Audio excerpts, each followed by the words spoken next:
video. But yeah, I told my friend Allie, and she's just like, okay, that's weird, and you're weird. But she knew I did these things, and she was, you know, very accustomed to it, and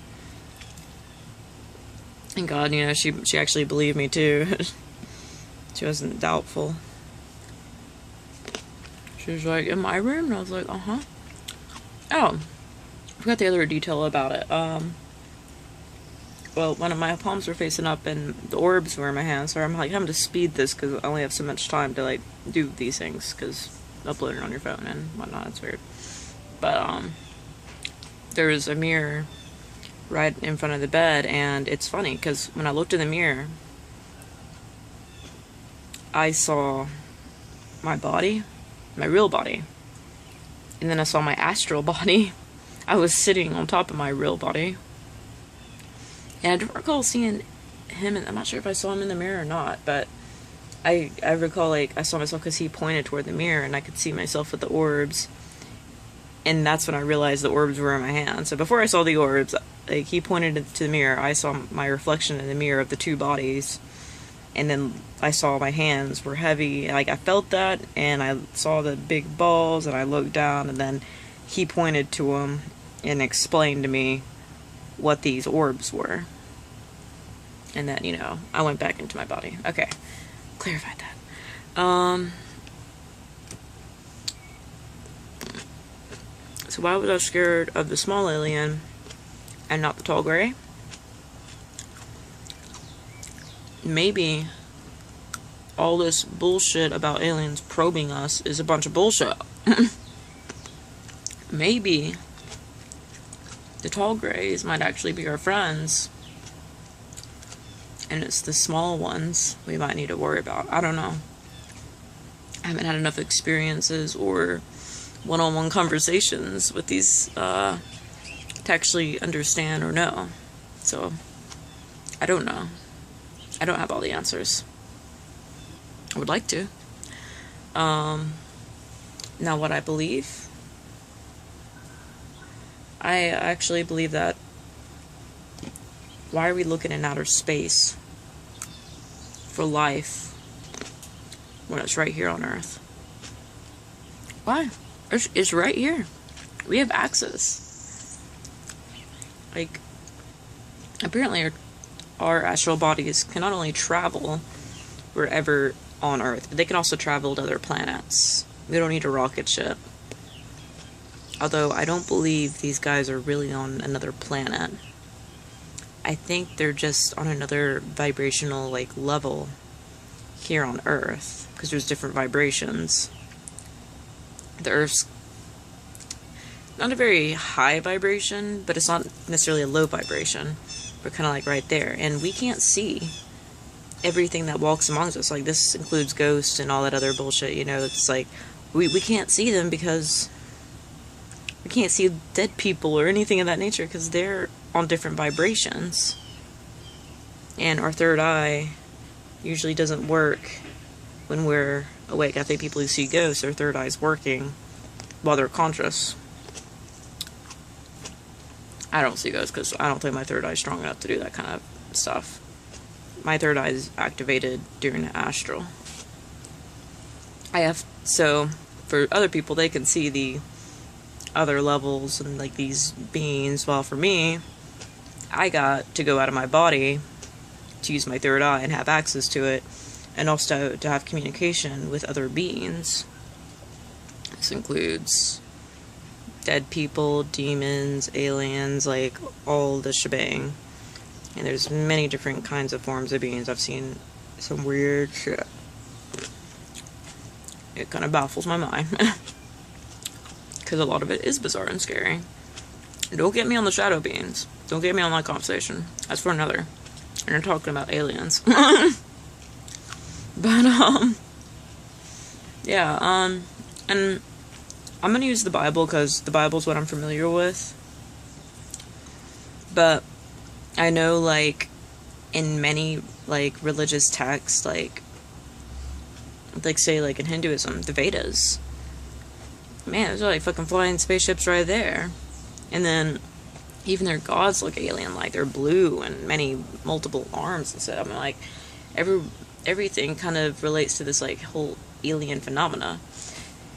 But I'm gonna use the text of the Bible, and in the Word of God, it says demons walk amongst us. And I've always held this to my brain, you know, because my family thought I was doing like some evil shit, like cult shit, for doing obes, and they always prayed over me and things of that nature. I don't think it's bad that I do this. But I do believe they actually do walk amongst us. That's what I mean. We don't have to go to outer space to fucking find other life. There's life all around us. And not all demons are bad, I think. I think some are very neutral. But, it's like, we can't see them, but they're here. There's probably one right on this porch. I wouldn't doubt it. They're everywhere. It's just we don't have access. After you blame the whole conspiracy of CERN and everything, some people think they're trying to open a portal and all this other bullshit. With quantum physics, and the more we learn about it,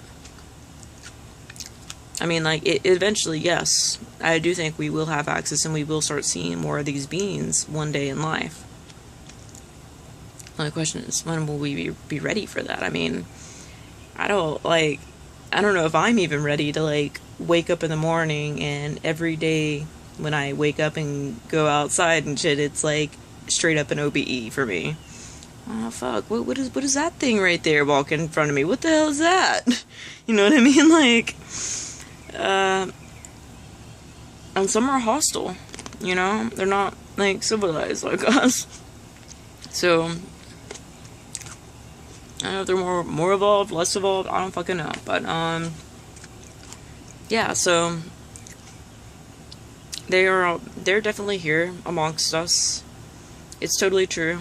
And if you're doing an OBE, you can choose what kind of beings you're trying to, like, have communication with. Higher vibration, you're gonna get into that more angelic, maybe meet up with the dead. And then your lower vibrations, shadow people and demonic beings. I've had a lot of the shadow people and demonic beings, but that's because I'm naturally a very negative person. I just am. And, you know, that's, if you're very negative, and it's hard for you to, like, vibrate on a high vibration. And not only do you need to learn, but there's things you can do to protect yourself. What I do when I meditate is I imagine it's like a huge orb that I'm encased in, and it's a ball of light, and it shields me from beings of darkness. So that's a prepping. And I also do, like, a lot of grounding, because if you're ungrounded, I mean, technically you can get lost in the astral world and you may not come back, and it's like losing the keys to your car and someone gets your keys and they're like, well, I'm gonna use your body, because our soul is what drives our body. The soul is the man that drives our car. This is just our vessel. So, you know, if you lose your fucking keys and something, yeah, that's where I don't want to get into possessions right now. But it's always a chance. I've never been possessed, no, there could have been one time. Could have been. I don't know, though. I mean, like, I wasn't really in my brain, so I wouldn't know, nor do I remember anything. Just my roommates. And no, I was on drugs. But yeah, so never lose the keys to your car. And, when you ground, it's like tentacles or, like, tree roots from your feet, just, like, gripping the earth. And you have a cord when you leave your body. And you can yank on that cord, pull on that cord, pop right back. As long as you're grounded, it's easier to pop back. I'm not saying that if you don't ground yourself, you can't pop back. Like, we know where our vehicle is. We're not dumb. We know exactly where the vehicle is. I'm just saying it's easier to be grounded. Let me make another video.